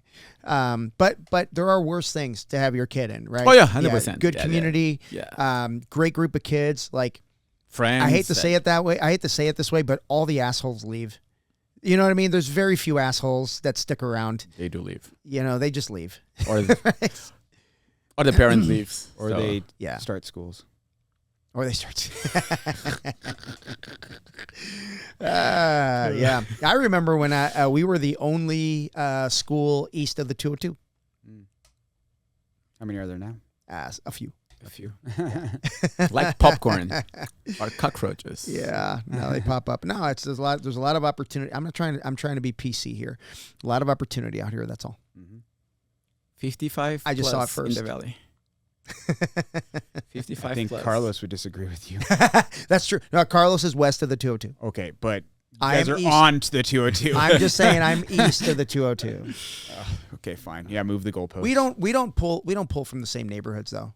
Well, yeah, I think know. so. You guys Yeah. are far enough apart. Yeah, we're far enough apart. I mean, Yeah, that's the reality is, like, there's so many people that live in the valley. Yeah. So it's just like, it's not it's not about the numbers. It's about how you're. But still, you gotta be logic or technical enough to understand where you are opening. Yeah. Like, 480 is very unique because Rod and Aaron, they know everybody. Okay, but I love those two guys. Yes, the community, jiu-jitsu community, loves them. Absolutely. So they will bring people, even if they open next to. They could go anywhere. They did. They opened next to a Gracie Bar. Yeah, they could go anywhere. you no one you open next to a Gracie Barra, you are going to be out of business. So, Yeah. that's what I'm saying. Or so, at least be very small. Yeah. going to be very small. So we are 6 millions, and there are so many clusters of neighborhoods. Mm-hmm. Go to Google, go to Gemini, use any LLM, and ask where I would be successful, or where I would be more successful, or not competing with East Mesa, with Gracie Barra, East Mesa. That's what I'm saying. Yeah. And there are so many pockets not being served right now. Agreed. Yeah. And it's just a matter of like, understanding what demographic you're going after, what it is that you're trying to accomplish. It's like my thing is, like I told you this before, like, we're going all in on kids programs. Yeah. So, I mean, not that everything's going to go by the wayside because of it, but we're going, we're going to be a little bit more strategic in our marketing, and it's been paying off because the kids program is growing. Thank God. Yeah. I want to get my kids program to be 60% of my business or more. As it should. Yeah. Because then all the other classes will feed from the kids program. Yeah. From the parents. Parents are funny, man. Like, parents come in and,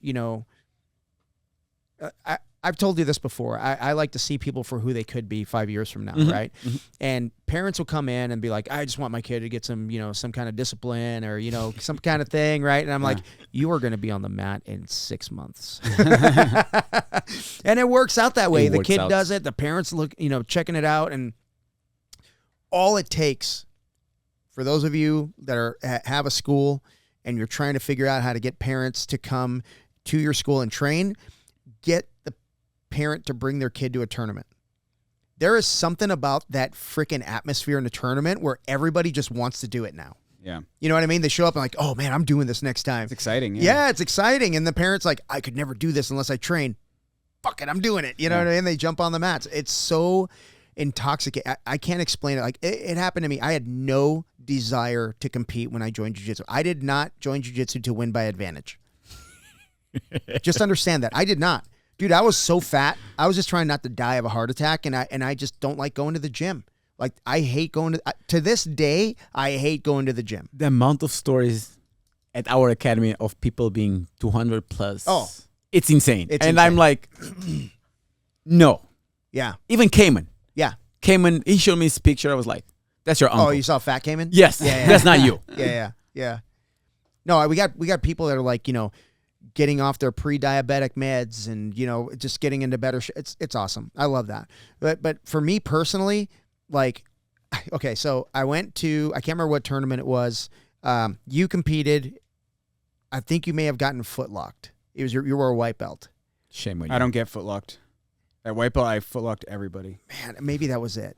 You lost. I think you took second, maybe third. That doesn't sound bad. realistic. But you came out of it a loser. But no. So I told Amy, I was like, hey, there's like a tournament thing going on, and I want to go check it out. And she's like, okay. So I'm telling you, I was ready for a long day. I brought a book. I brought my little iPad. I had my earbuds in. I had my Paul Nava BJJ shirt on because I got the last one. Yeah, it was an XXL, right? There was plenty of those. Why you're fat? Yeah. So I show up to Phoenix College. I parked on the opposite side of Phoenix College because I figured I'll find it, right? I barely found it. It was at the gymnasium. I had no idea where that was. Anyway, I go to the gym, and it was always chaos. Like the microphone going, blah, blah, blah, can't understand anything. And there's like the stands are full, and there's like matches going on, and like you could barely walk in there. And then I just found my way up into the stands, and I just sat down, and I was just watching, right? I didn't know what was going on. I didn't know anything.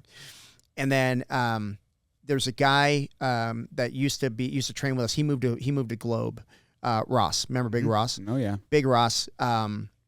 He was like, he waves me down from the opposite side of the gym. He goes, "Hey, we're over here." I'm like, "We are over here?" But it was one of those things. Like I walked over. I never put my earbuds back in. I just threw my bag down, and it was like I was with the team, and we were just going from mat to mat to mat, cheering everybody on. And then afterwards went to Bogies and took that place over, and I was ruined some poor waitress's night. We did because it was Saturday Sunday tournaments, and so we would go Sundays and take over a bar, and they had no idea we were coming.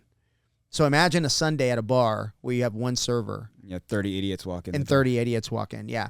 Wow. So 30 starving idiots walk in. But after that, dude, I want to do this, man. That was awesome. The only part was missing is I didn't step on the mat. So then the next tournament was the Southwest Classic, and I told Paul, hey, I'm going to do it, right? And 2013, I did my first tournament, Southwest Classic. I got murdered, by the way. I got killed. It's unwatchable. I have the video somewhere, but it's hilarious. But I show up to the tournament. I got my little bag on. I already had my gi on. I had my little bag with me. And then I walk in, and Jeremy Spitzer, I go, hey, man, so what do I do? He's like, what do you mean? I'm like, what do I do?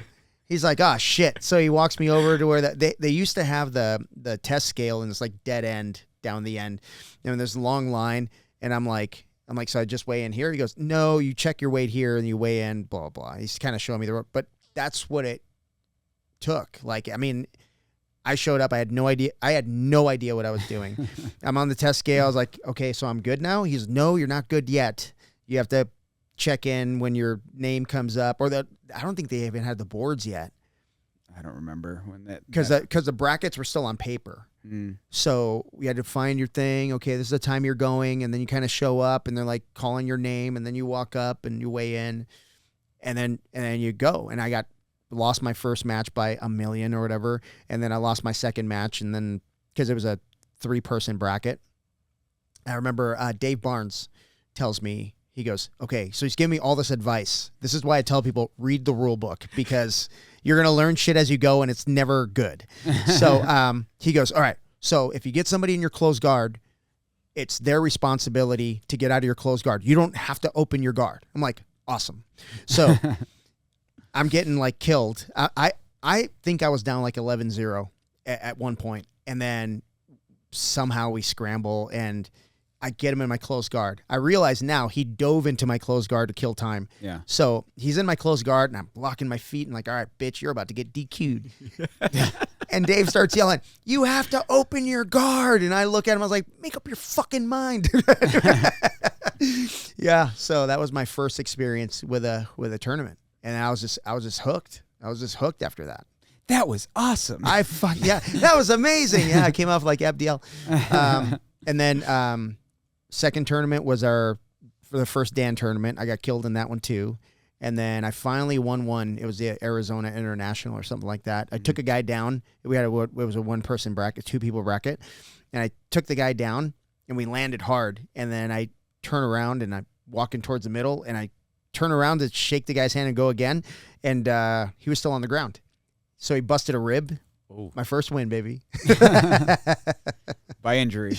By injury, yeah. But that was like, what was it's not cool to injure anybody, but what was cool about that win was I realized like I had no confidence going into the center of the mat, like shaking hands and go. No, I didn't know anything. Like I didn't know how to pull guard very well. I had no wrestling background. So I just started showing up to Aaron Wilson's wrestling class. And the cool thing was no one else was showing up to wrestling. So it was like a private wrestling lesson. That was the best.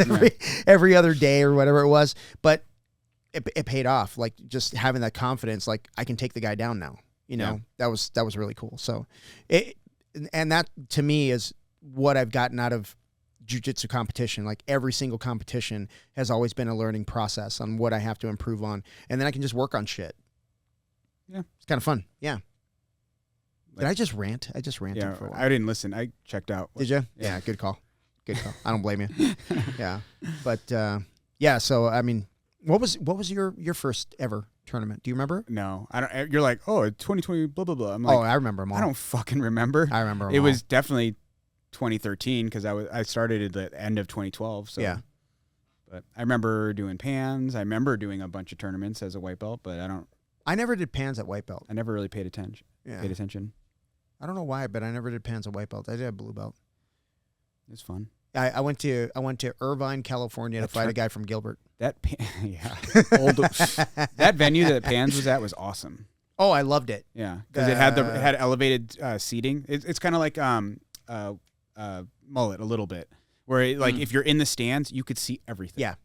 Yeah. The sitting at Mullet Arena, it's awesome. Can't beat it. Yeah, It can beat it. Yeah. You just can't beat it. it's pretty much I don't know a better venue in Arizona. Rivaled only by what's that one downtown Phoenix that World League had their tournament in? That old-ass venue where they do the state fair.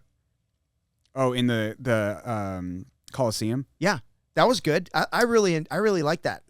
I only remember that once. I remember going there with Liz. Liz was staying with you guys, right? Yeah. When she got stranded here. Yeah. I remember walking in with Liz, and everyone's like, "Oh, can I take a picture with Liz?" Because she was like, I think she just won ADCC or something. I don't know, something big. But she was like, famous at that point. She was a brown belt at the time. Yeah. Yeah. And it's like, oh, I don't know. She just hangs out with us. Yeah. Well, to your point about the blue belts being able to do really well in no-gi, she won ADCC trials at 16 years old. Yes. Yeah. But she's Liz Clay. Yes. What are you gonna do? Yeah, Liz and David were staying with me. During COVID. Yeah. We'd roll with them at Dan and Andrea's house. Yeah. They'd come over and we just roll. Josh would come over. Yeah. Josh and Yaya. And then Easy rounds. your All old easy rounds. your old roommate, Hagberg. Yeah. Would show up too. Yeah. Hagberg's funny because you think he's like, how should I put it? Like he's introverted, but once you get him talking, he's freaking hilarious. Hagberg's a cool dude. I really enjoy being around him. Yeah, but The good old times. What is going to be the UFC BJJ? who cares?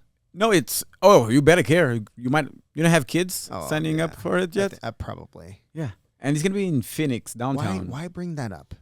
Are you trying to kill me? We need another tournament here like we need a fucking hole in the head. Did you hear about the Vegas one? Like nobody's there's a ton of no-shows. Really? Yeah, it's not. The funny thing is, Gi's dead. All right. And UFC BJJ is going to be all about no-gi. Okay. And they were shitting on IBJJF. Yeah. Okay. Before you know it, they have tournaments like IBJJF, Gi, like IBJJF, and majority of people signed up for Gi, not no-gi. Yeah. Yeah. Because Gi's awesome. Yeah. So There's and way it's more today's. choice to It's play only with. true jiu-jitsu. It's the only true jiu-jitsu. Yeah. So 11 and 12 of September, you better put on your calendar. Oh, I got something going on. Nah, I can't do it. Sorry. Checking the calendar. I'd love to. I think that's birthday pizza. birthday pizza. Can't be there. Yeah. So Yeah. Yeah. Anyway. I mean, we'll see. We'll see what happens. Not they excited about that one. paying $1,000 if you have more than 10 men bracket or something. Every bracket is paying $1,000.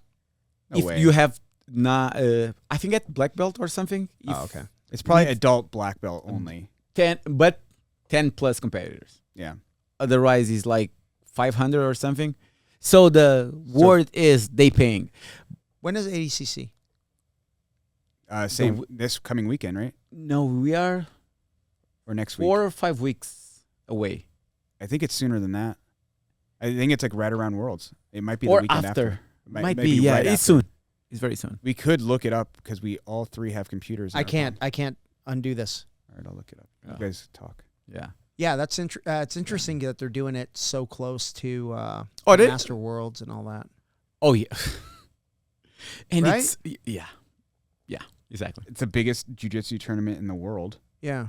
The Jiu-Jitsu Con. Yeah. Yeah, because they are shooting themselves on the foot because people are going for Jiu-Jitsu Con, period. September 12th Yeah. and People 13th. are going for Master Worlds, period. Period. Yeah.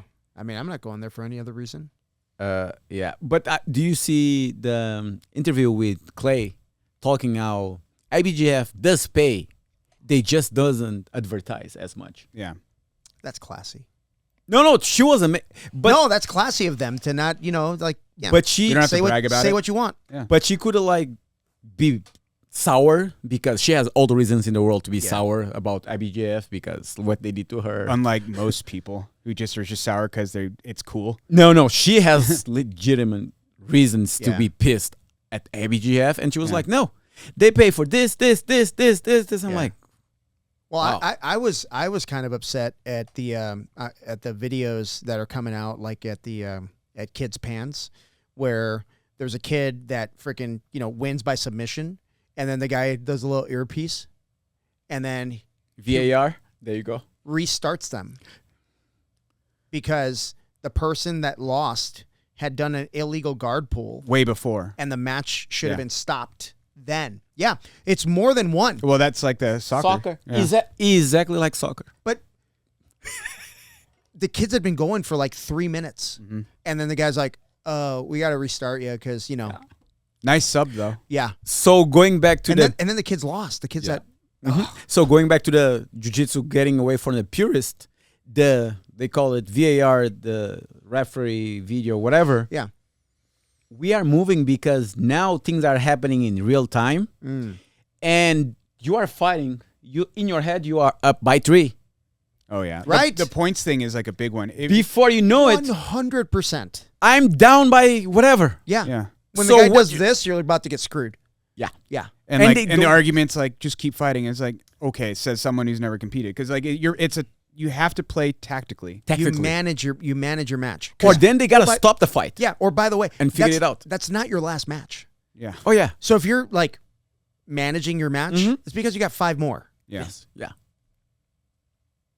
Probably gonna get yelled at for that. No, makes no sense. Or Go all out. stop it because you guys are reviewing it.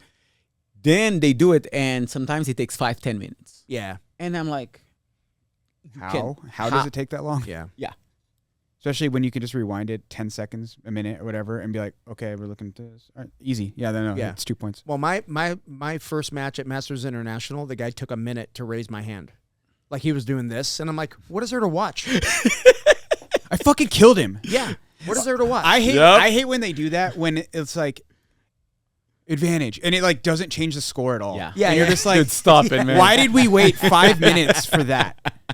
And even if it was like, say it was a submission, oh, they just want to get the points right. I don't give a fuck about the points if there's a sub. Who cares? Yeah. It makes absolutely no difference. You showed me a different site that uses that shows. Oh, like you don't the- talk about that in here. Oh, sorry, something else. Oh, It's not that kind of site. The one that shows like the rankings and oh, stuff. they awesome. Jiu-jitsu is .net. Well, now I'm missing. .net. That Oh, means yeah. it's a scam. I mean, it's probably No, it's got your credit card already. no, It goes through and it like they use different metrics than the IBJJF. completely to rank you. different. Oh, interesting. Oh yeah, And people find it more accurate. Oh, always. Basically, who has more students per gym? Gracie Barra.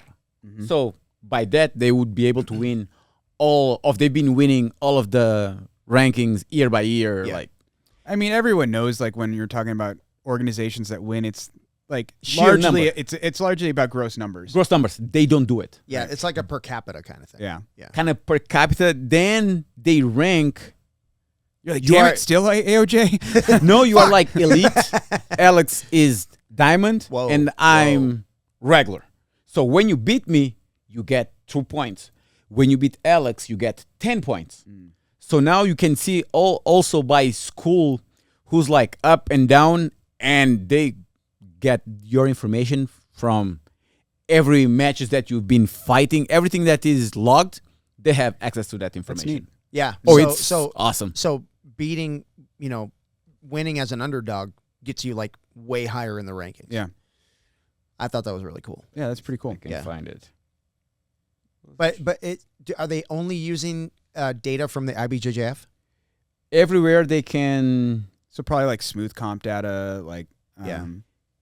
they sniff the data from everywhere. Interesting. They sniff Yeah. the data from everywhere. Yeah. What was that called?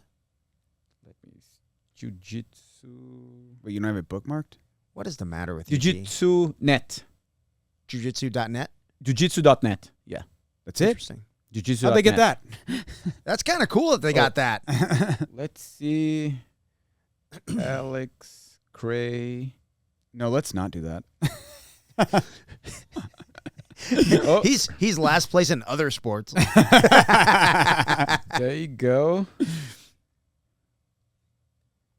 We're looking up This is Tojo stats. good podcast material right here. What are you talking about? This is great. We get to put you on the spot. Come on. So, upcoming events, he's doing World Masters. What? Yeah, Masters knows? 2, male, feather. Yep. It's like, His don't even fat show ass. up. Don't even show up. That's what it says. Match history. Oh, it. Then you can even tell, like, pound for pound, where are you, where you rank. So, Like 4 millionth. No, you're probably No. pretty good. so Masters to feather, you rank 107. Out of how many? 108? No, you guys, it's a lot. You know. Yeah. That's not bad. Yeah, then it gives you all of the rank. That's pretty neat. Yeah, Or I was in the top 100 for a little while. Oh, and on your top 25 in your division. 25? Top 25. Oh, interesting. Yeah. So jiu-jitsu.net. Jiu-jitsu.net. Let's Yeah. look up Dee Cardoso. Competed twice, 2016 as a white Has it been belt. that long? Holy shit. Oh yeah, was Masters. Yeah, it was Masters 1. And at the time when you start jiu-jitsu, you like Masters is You old started people. at Masters? 28, Okay. 2014. Then I competed at 2016. Oh, that's older people. And I'm like, I'm old, but I'm not old, so I'm Yeah. in shape, so it's gonna be easy. I'm just gonna go there. Then he's a Brazilian, and he did luta livre, Brazilian wrestling. Yeah. Oh boy. But was 0-0. He tried to take me down. I took him down. I never got the points. For some reason, might be right. But everybody that saw the video was like, D, you had to. Then I go to decision, 0-0. I lost. And we were just two. I got second. Hey, silver, baby. Then when I posted, good job, man. You're rocking. I'm like, we were just two. I lost my way into that silver. Then second time was already at the blue belt, San Jose, when I moved to Cayo. So blue belt, San Jose open. The guy pulled guards. I tried to pass. We stay there stalling, but the guy from bottom, he was doing more. Go to decision. I lost again. A decision. Bastards. Before It's because you're What? black. whatever. Then, before I know it, I know that I was. What is wrong with you? Oh no, I got third. Okay. We were 4. Okay. I got on the podium. Yeah, boy. Great job, D. You rock. Because we were just 4 and I got podium, I could go to open. Yeah. I didn't sign up. Why? Caio signed me up. Okay, good. He just Oh, signed D. you up. Yes. Yeah, that was. Oh, D, you're gonna go for absolute. I'm like, what? Why? It's Caio. Nobody worked the refs like Caio. How heavy were you back then? Middle. You're still middleweight? All right. Middle. Always middle. Caio would work with those refs at the San Jose Open. Bro. He would work them. This is before they became like stoic because they all knew him, Yeah. right? Yeah. Man, there were some matches that they would stop to check with Caio. How good do you feel at Worlds or any big tournament and Q's yelling? Oh, You're like, I hit another gear. you're like, hell yeah. Yeah, I hit got another this, gear. yeah. Well, at Pans, I was like, fuck, I'm gonna lose this match. And then Orlando starts coaching me. I'm like, oh, I'm not losing this match. Not in front of him. Not if he's coaching me. It's 2 reasons, because now you know whatever. The ref's going to take what he says a little bit If more. the ref like is undecided, he's gonna go with your coach. Oh yeah. Yeah. Yeah. So now you're gonna go extra, and now you're being coached by one of the greatest. You're like, Yeah. I cannot leave this. Purple belt, Pan Am's 2000. I want to say 17. I don't know how he remembers this shit. Purple belt, Pan Am's 2017, the open class. I lost my first round in the division, but the division was so small that I took third. The third. So maybe the second round. I mean, maybe I lost the second round, but anyway, but I lost. And then, so I sign up for the open right away. I'm pissed. I'm so pissed because I'd beat that guy before. So I'm so pissed. I sign up. And my first match was a light feather. and I almost blew it because I was like, oh, I'm just gonna muscle this kid. I'm just gonna fucking ragdoll him. He was scrappy, so I mean, You're middle. Yeah, middleweight. Okay. So then my second match, I beat a super heavy, and then maybe like another middle, not the same guy I lost to, a different guy. Mm-hmm. Then I go into the final, and it's a guy like super tall. He's got some wrestling, and we went back and forth, but it was 0-0. 0-0 ref's decision. And I'm like, man, I was active. I was attacking. He almost fell one time. You know what I mean? He almost fell. I know I'm going to win this, right? And I got put on my gi. I'm looking away. I throw my fucking belt on, and then I turn around, and there's Salo Ribeiro. I'm like, fuck. Done. Like, can I just leave now? Because I know. Yeah. Sure enough, man, I did not get I'm not getting that decision. Are you crazy? Yeah. But I did beat at brown belt at Pans. I beat a guy from Zhanji school, and I was like stoked that he was coaching him. So I got to shake his hand. I was like, what? I can Rolodex a lot of my matches. Like I But can too. he doesn't know what we're doing It's next weekend. I have He no doesn't- clue he what's has going no on idea. after this. Yeah, man. But hey, listen, we've been going for almost 2 hours. I want to thank you for taking the time. I know we've been trying to put this together. It's always fun sitting around chopping it up with you. He's been counting down the days. What are you talking about? He'll be here. I have. Yeah, you got anything else you want to cover? Anything else you want to say? Nah, it was awesome. Proud of all of the guys that competed, not just the 6 a.m., but 11:30, 3:45, 6, 7. You just say East Mesa. No, it was awesome. No, it was Yeah. really proud of all of you. So next ones, are we doing color belts or what? Because we had a lot of people D wants to compete. blue belts and stuff. See, what we did was we planted that seed. Yeah, We're gonna get D a super It's coming. fight. I'll tell you offline because I don't want to put this out yet, but Mhm. I got big plans. Oh, I got big plans. yesterday when I saw the things going, and I'm like, this is not stopping here. Oh no. Because It went and too well. Yeah. It went too well, and people were all professionals. And then Shackleford, he does this for a living. Bro, he killed it. I'm so proud of Steven. Dude, we threw so many curveballs at him, and he's just like, yep, I got it. Yep, I got it. Oh, man, I know his heart was pounding sometimes because there was a lot of people, hey, what's going on? Hey, what's going on? And he's just like steady working because, like you said, and he said like when I talked to him after, he goes, this is nothing compared to what I deal with in my events. I'm like, okay. Sounds Okay. good. Yeah. We So- can make it harder. we hold my beer. No, thank you so much thank you so much for being there yesterday, coaching the guys through. I wanted to be a neutral party, so I just kept my mouth shut the entire time. I want the coaches to do the coaching, and Dude, the first 3 hours, I didn't stop. yeah. And I was like, what is happening? I was going from one side to the other, like, Yeah. okay, Yeah. okay, Yeah. I'll do it. Yeah. No, it's like you and I always say, man, everybody wants to be a coach until it's inconvenient, and what could be more inconvenient Yeah. than 3 hours bouncing back and forth. Oh, But, yeah, sure, thank you yeah. for doing that. Thank you to everybody that participated. Thank you for everybody that came out and supported. We met our goal. You know, awesome. we met our goal. And if you so- didn't pay the entry fee, the PayPal is. yeah. Do you but, think Taylor and Tiffany didn't allow people to not pay? Yeah. They did a great job. they did a good job? Yeah, They did a great job. So anyway, hey guys, if you love the podcast or if you hate the podcast, please like and subscribe. Please use Foxcast 15 on your checkout when you buy your Salt electrolytes. Salt is the best product on the market, so please hit them up at saltelectrolytes.com. I almost said salt.com, but that's a competitor. Saltelectrolytes.com. Yeah, that's it. Thanks, boys. Thank you. See ya.